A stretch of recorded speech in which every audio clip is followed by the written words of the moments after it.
Bismillahirrahmanirrahim. Assalamualaikum warahmatullahi wabarakatuh. Halo guys, ya balik lagi ke bareng saya Bos Besar di Opsi, obrolan singkat inspiratif. Nah, kali ini kita kedatangan tamu yang luar biasa, alumni Pondok Pesantren Nahdlatul Wathon. Sebelumnya sempat juga jadi narasumber kita di episode-episode sebelumnya. Nah, siapa dia? Ini dia. Kiai kita Akhi Ramli, sapaan akrabnya. Assalamualaikum Kiai, gimana kabarnya? Assalamualaikum warahmatullahi wabarakatuh. Baik, alhamdulillah. Sempat masuk Opsi dulu ya? Kalau nggak salah ngisi tilawah waktu itu. Ya, sepertinya pernah kita ya. Wah, kan Cuma saking banyaknya acara beliau ini sih. Gara-gara corona saya lupa.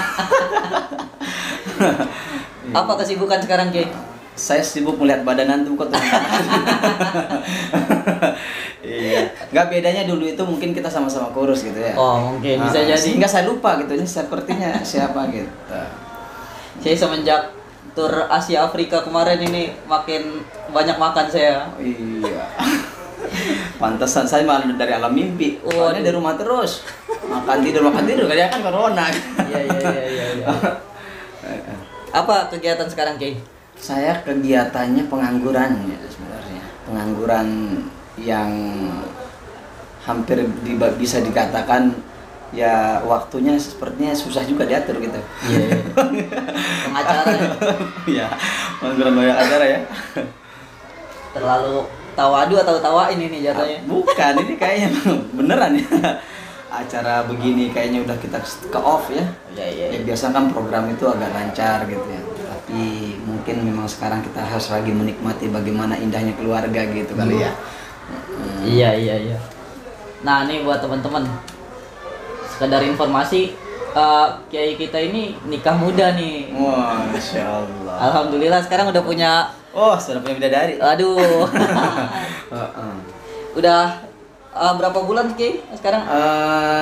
Mungkin sekarang kami sudah hampir 9 bulan ya. Oh, udah hampir 9 bulan. Ngomongan udah dapat ya? Belum, tapi mudah-mudahan doakan saja. Amin. Iya. Nah, ini berbicara tentang pondok pesantren tadi Kiai. Pondok pesantren Nahdlatul Wathon. Gimana sih pengalamannya selama mondok di Nahdlatul Wathon ini? Oh, mondok di Nahdlatul Wathon ya. Baik. Sebelumnya bismillahirrahmanirrahim. Assalamualaikum warahmatullahi wabarakatuh ya. Waalaikumsalam warahmatullahi wabarakatuh. Terima kasih atas waktunya karena momen-momen ini sepertinya momen yang luar biasa untuk mengingatkan kita ke masa-masa kita flashback lagi masa-masa Nostalgia kita nostalgia kita perlu itu karena perlu sebagai ungkapan ulama juga orang yang ingin maju itu orang yang bisa melihat apa spion. Iya ada spionnya gitu makanya wala takifu fil ardi kata ulama ya jadi bagaimanapun kau maju tapi jangan lupa nengok ke belakang Ya. jadi aliku himmatakum gitu walakin la takifu fil ard gantungkanlah cita-cita setinggi langit maksudnya kau maju semaju-maju tapi jangan lupa nengok ke belakang Ya. Oke, jadi yang saya alami gitu ya untuk di masa-masa saya dulu di panti asuhan saya di Nahdlatul Wathon Jakarta panti asuhan itu sangat apa ya awalnya itu memang namanya orang mondok nggak betah kali ya. Iya. Gimana sih biasanya kita kayak burung terbang kan mau kemana aja gitu Iya, bisa. Tapi begitu langsung masuk di panti asuhan kita dikerangkeng ibarat kata jadi kurung gitu kan Iya. nggak boleh keluar nggak boleh main apa segala macam itu kerjaan saya nangis terus itu bos besar ya saya nangis terus itu nangis gitu hampir saya nangis itu 5 bulan kerjaan saya di Nahdlatul Wathon Jakarta nangis itu 5 bulan kerjaan nangis belajar nggak belajar ya maksudnya sekolah saya sekolah SMP waktu itu saya masuk kelas 1 SMP masuk dari kelas 1 SMP dan itu selama 1 tahun saya baru kenal nama teman saya namanya Sandi.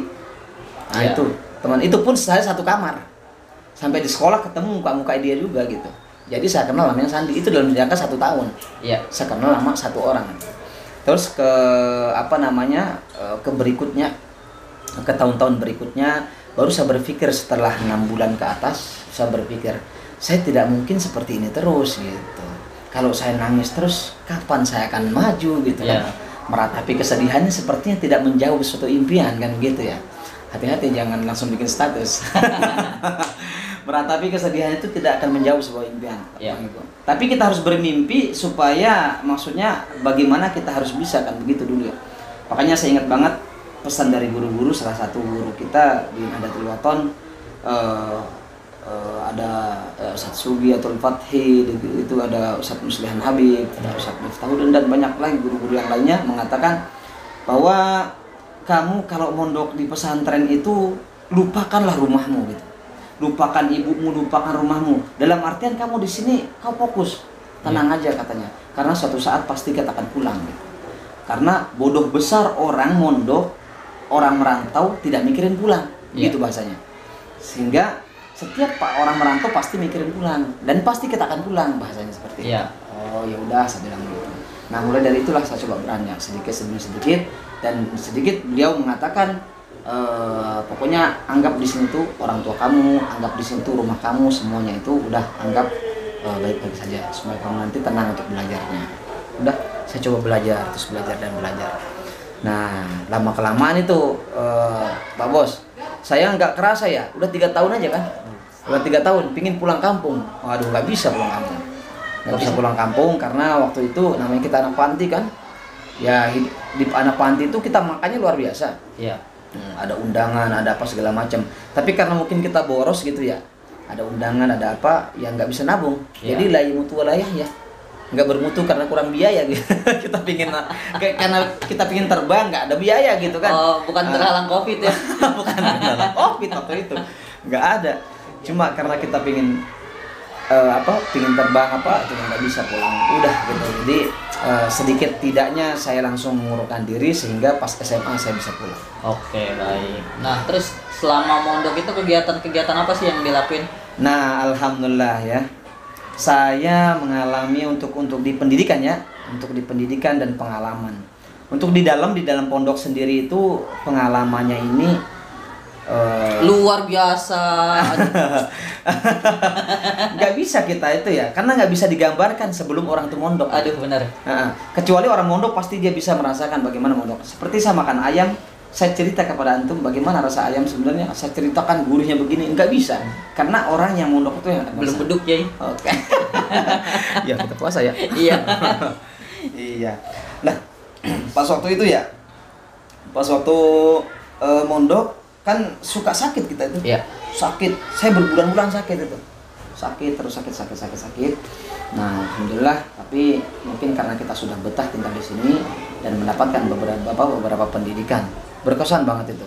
Waktu kita makan kan biasanya kalau kita di rumah itu kan makan sama keluarga ya. Iya. Kita dimasakin, cuci juga kita dicuciin, Iya. segala macam. Di sini nyuci sendiri, masak sih dimasakin kita. Cuma lauk kita di sini tuh serba teh. Ada tempe, ada toge, ada terong, ada tahu, pokoknya serba teh gitu. Iya. Serba teh. Tapi alhamdulillah sehat, ini sehat nih. Iya, segar sampai sekarang. Alhamdulillah produknya mantap. Terus alhamdulillah kita mondok di sini tuh kayaknya berkah banget gitu ya, Bos. Jadi setiap malam Jumat itu ada orang akikahan, potong kambing. Jadi luar biasa banget gitu. Nah, terus kalau di sekolah itu yang luar biasa berkesannya ya. Saya mendapatkan guru di bidang organisasi sehingga saya bisa termotivasi dari organisasi tersebut. Bagaimana saya harus berorganisasi, karena yang saya praktekkan sekarang ini, yang saya praktekkan sekarang ini, saya nggak bisa ikut ke dunia pendidikan kalau saya nggak bisa organisasi. Kalau selama ini saya, mohon maaf, kalau saya mengatakan wah saya harus belajar Al-Quran misalnya, itu ternyata saya harus butuh teman. Contohnya saya hafalan. Metode saya kan ya lama gitu, metode saya itu metode lama, harus melihat dulu. Contohnya ya ayyuhalladzina amanu kutiba alaikumus syiyamu kama kutiba alal ladzina min qablikum la'allakum tattaqun. Saya susah menghafalkan ayat ini, saya deketin teman. Iya. Nah, teman lain punya teman lagi. Nah, sehingga kita buat grup. Nama grupnya itu grup Halaqah. Kalau grup Halaqah, kita buatlah grup Halaqah. Nah, kita ada namanya di situ nanti yang tasmiknya, yang nyimaknya dan sebagainya. Ternyata di situ berguna ilmu organisasi itu. Sehingga alhamdulillah saya bisa merasakan sampai di dunia entertain juga. Pas waktu itu ternyata mereka orang di entertain itu di blocking segala macam itu butuh organisasi luar biasa. Waktu sangat dibutuhkan, bagaimana kita manajemennya segala macam itu harus butuh keorganisasian untuk bisa kita, sehingga kita bisa untuk bagaimana kita harus mengolah pikiran kita, Ya. bagaimana kemampuan kita. Karena kemampuan banyak orang yang mampu sebenarnya, banyak orang yang mampu. Tapi karena nggak bergaul gitu, nggak bergaul, organisasinya nggak jalan, ya udah. Jadi begitu aja. Kemampuan untuk sendiri dan dinikmatin sendiri, tidak bisa untuk umat. Contohnya bos besar kita. Ini punya talenta mantap kan? Luar biasa. Nah, kamera di hadapan kita bisa dilihat oleh ribuan bahkan jutaan warga di seluruh dunia. Ini gara-gara kita ada interaksi antara satu dengan yang lainnya. Luar biasa. Oke, baik. Nah, bicara soal entertain tadi Kiai. Ini Kiai kita ini berjalan dari santri cengeng tadi katanya ya. Sampai Bukan cengeng lagi tuh. Aduh, parah, Pak. 5 bulan Nangis penuh air terus. mata ya. Sampai akhirnya bisa sampai ke jenjang Dai Muda Indonesia waktu itu di MNC kayaknya. Ya, di MNC. Nah, itu prestasi yang luar biasa menurut kita. Bisa diceritakan sedikit gimana? Ya, karena sebelum diangkat di panti asuhan gitu. Sebelum diangkat di sini oleh ayahanda kita, Kiai Haji Muhammad Suhaidi, itu memang saya hidupnya di jalanan tuh, Bos. Iya. Hidup saya di jalanan gitu kan.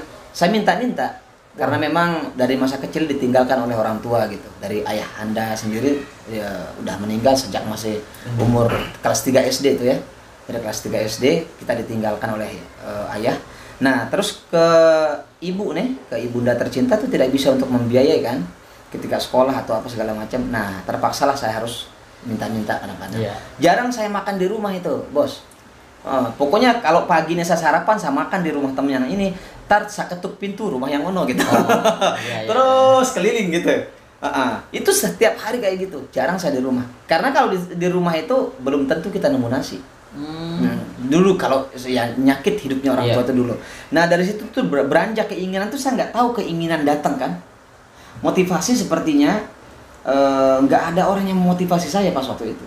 Cuma keinginan datang dari saya coba dari minta-minta. Pas waktu itu saya juga bawa es gitu kan, bawa es, saya titip di warung, saya jualan. Habis itu belajar jualan roti, terus jadi sales kecil-kecilan pernah gitu kan. Habis itu saya jadi tukang ojek.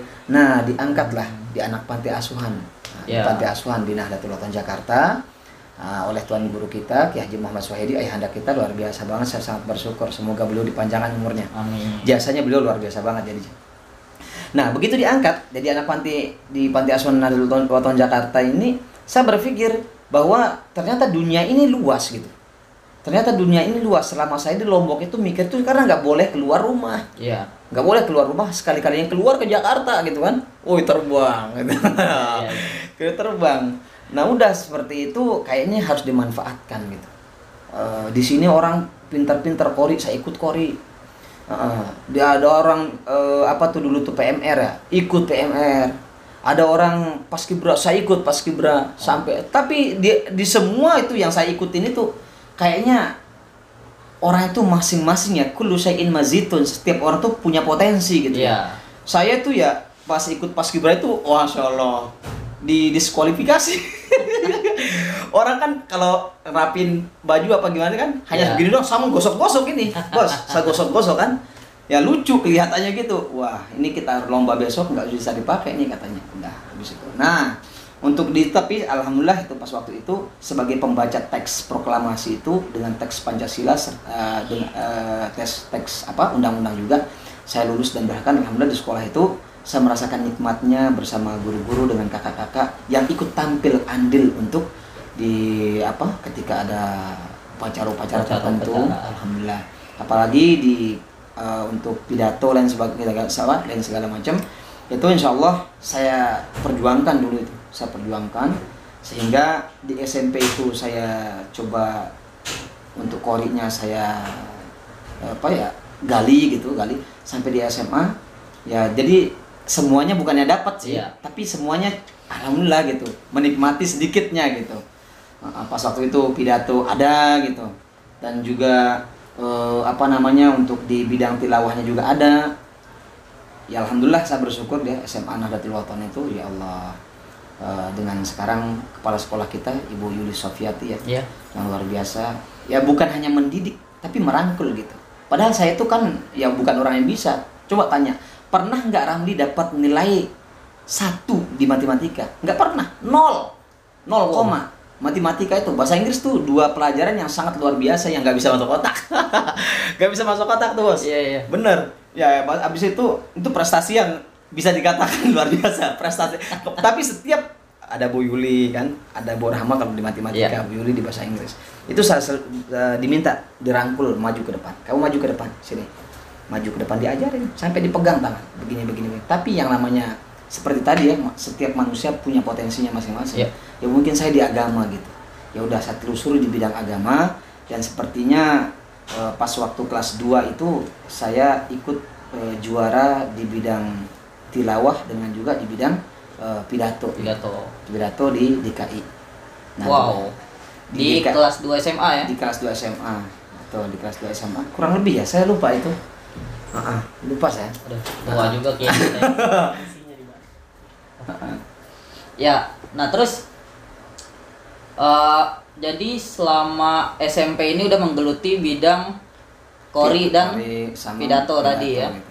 Tapi matanya pidato itu, Bos, di SMA itu. Maksudnya pidato itu di SMA. Di SMA. Tapi kalau untuk kori itu karena masih lugu-lugunya kan. Karena untuk di SMP tuh, SMP saya belum bisa ngomong. Diem pokoknya 1000 bahasa. 1 tahun hanya 1 orang, bayang saya teman saya cuma 1 orang gitu. Nah, terus di SMA itu dari kelas 1 baru, karena di SMA itu ada namanya muhadoroh. Oh iya. Dulu ada, kalau nggak salah itu namanya muhadoroh. Kita setiap hari Sabtu itu tampil di depan kan. Nah, terus ketika tampil itu saya coba. Alhamdulillah. Jadi berkat adanya muhadoroh ini. Nah, berkat adanya muhadoroh di SMA itu saya rasakan manfaatnya bukan hanya dulu. Sampai sekarang saya rasakan. Kalau dulu mungkin kita hanya ngobrol. Sekarang ngomong 5 menit aja udah ecek-eceknya ada, Bos. Ya, maksudnya begitu. Allah itu ternyata di belakang balasnya. Ya, silahkanlah kau sakit-sakit duluan, nggak apa-apa. Dulu itu mohon maaf, setiap saya disuruh tampil tuh saya selalu masuk kamar mandi. Karena setiap, mohon maaf banget, pemirsa jangan ditiru.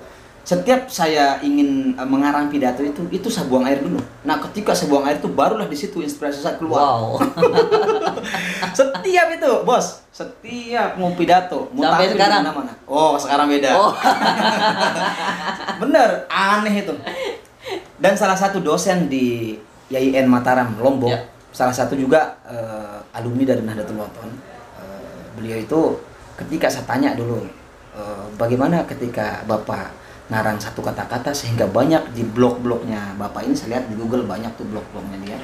Kata-katanya indah, begitu bagus mutiaranya. Itu saya ngarang, kalau kamu tahu itu ketika saya buang air. Ketika saya ngeden begitu, inspirasi saya keluar semua. Oh, ternyata ini. Baru di situ saya tahu tuh, Bos. Cuma pas waktu itu saya ngusul ke seorang kiai. Iya. Waktu itu saya ngusul ke ayahanda kita, ke Haji Muhammad Suhaidi. Kok pikiran saya begini gitu. Setiap saya masuk kamar mandi itu begitu saya ngarang apapun keluar imajinasi kita ya. Iya. Kok ide-ide yang nggak keinget tuh keluar semua itu. Wow. Baru saya, kok kayak gini gitu. Nah, belakangan pas kelas 3 SMA baru bisa keubah. Bayangkan berapa tahun tuh dari kelas 2, kelas 1, kelas 2, kelas 2 baru bisa dirubah 2 tahun. Nah, kelas 3 itu alhamdulillah bisa berubah. Bisa dirubah dan di situ saya baru bertemu dengan Bapak Wali Kota kan. Ya. Waktu itu sampai kita dikasih HP kan, belum ada HP waktu itu, dikasih HP karena ceritanya kita dipanggil gitu ya. Oh, besok kamu ngisi acara di Wali Kota. Wah, saya nggak ada HP, Pak. Oh, ini katanya dikasih. Pas waktu itu kita ketemu sama dulu yang ngasih kita piala itu wakil Bapak Gubernur ya. Pak Haji siapa dulu itu, lupa saya nama gubernur kita. Nah, itu yang ngasih kita. Alhamdulillah ya, berkat tilawah dengan berkat kita cucok di depan gitu, muhadoroh tadi itu. Kita itu bisa menikmati dan bisa merasakan bertemu dengan orang-orang yang luar biasa gitu. Nah, kesannya selama mondok di Pondok Pesantren Nahdlatul Wathon Jakarta ini gimana, Ki? Ya, kesan saya luar biasa ya. Untuk pertama ya, pertama itu sakit itu ternyata nikmat dia. Sakit yang kita rasakan di mondok itu, di waktu kita mondok tuh begitu nikmat. Karena tidak ada keindahan apapun, makanya Syekh Maksum yang pengarang tasrif itu ada kata-kata pertama kan fa'ala yaqulu pakainya. Kalau di situ. Terus kedua nasoro yansuru. Terus alima ya'lamu. Ketiga daraba yadribu, baru alima ya'lamu. Di situ ternyata tertera bahwa pertama fa'ala yaf'ulu, bekerja dulu nih. Kita terus bekerja dan bekerja. Yang kedua, kita di situ ternyata baru nanti ada daraba yadribunya. Kita dididik. Dididik itu bukan berarti hanya sekedar hati dididik, maksudnya ya lon gitu bukan. Ya. Ditempelin juga pernah. Ditempa ya. Iya, ditempa dengan berbagai macam cobaan. Pokoknya segala macam. Yang paling pahit itu kan serangan hati ya. Ya. Yang selalu kangen sama orang tua, terus habis itu kita kepengin pulang, nggak tenang di sini. Mungkin kalau sakit apa segala macam yang lainnya itu bisa kita atasi.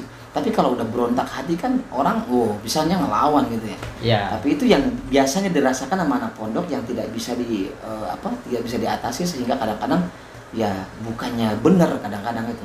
Makanya disitulah mungkin konteks pendidikannya luar biasa, guru-guru kita untuk bisa menangani kita gitu. Maka kesan saya luar biasa. Kalau bukan saya mondok ya, mungkin saya ya nggak seperti ini gitu. Ya. Kalau nggak mondok, maka alhamdulillahirobbilalamin, terima kasih kepada Nahdlatul Wathon yang sudah sempat mengasuh saya gitu ya.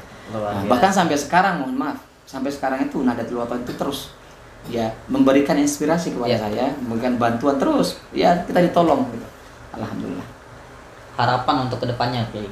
Alhamdulillah, harapan untuk kedepannya ini saya kepingin karena memang saya sebagai alumni di Nahdlatul Wathon, sedikit tidaknya saya bisa mempraktekkan ilmu Nahdlatul Wathon.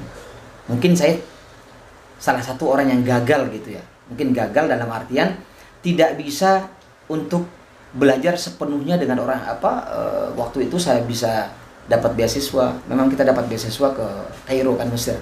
Cuma gara-gara waktu itu ikut entertain tadi, pas hari Minggu tuh pengumumannya sama-sama lulus. Saya lebih memilih entertain ketimbang masuk Kairo kan. Nah, jadi saya bingung nih, milih mana nih gitu. Saya tanya ibu pengasuh, Ibu Hajah Siti Sodah kan. Ibunda, ini milih yang mana gitu. Ini Kairo juga lulus. Ya. Sementara entertain ini lulus. Mana yang harus dipilih? Ambil dua-duanya. Kamu ke MNC dulu, antarkan berkas, sambil bawa berkas kamu yang untuk ke Kairo. Waktu itu di UIN Syarif Hidayatullah, ya. Kan? Di Ciputat, langsung saya daftar di situ. Nah pas waktu itu ternyata selesai seleksi untuk di Dai Muda itu jam 3 malam, ketinggalan lah berkas saya, nggak bisa dibawa kan untuk waktu itu ke Kairo. Ya udah, ke Kaironya nggak jadi. Nah yang saya ingin katakan kedepannya itu saya pingin ya, saya keluar karena saya sangat bersyukur dididik, dibesarkan, diasuh di Nahdlatul Wathon ini, saya bisa mendirikan pondok pesantren Nahdlatul Wathon gitu.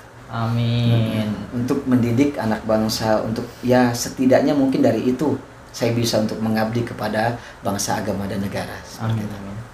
Luar biasa. Ya, kayaknya segitu dulu perbincangan kita hari ini, Kiai. Oke, teman-teman. Pelajaran yang luar biasa buat kita. Pengalaman yang luar biasa juga yang udah dibagikan oleh Kiai kita ini, mulai dari sedihnya merantau, Kiai ya. Sedihnya jadi anak rantau sampai sekarang ngerasain ngobrol 5 menit aja bayaran jutaan ya, Kiai. Amin. Luar biasa. Mulai dari cuma modal nangis sampai sekarang teriaknya, korinya luar biasa, menggema gitu kan. Luar biasa. Mudah-mudahan bisa menjadi pelajaran buat kita. Dan mudah-mudahan video kali ini bermanfaat. Jangan lupa like, share, and subscribe. Dan tunggu episode opsi-opsi yang selanjutnya bareng narasumber-narasumber yang gak kalah luar biasa lainnya. Hanya di Opsi bersama saya Bos Besar dan bintang tamu kita Akhir Ramli. Wallahul muwaffiq wal hadi ila sabilir rasyad. Assalamualaikum warahmatullahi wabarakatuh. Waalaikumsalam.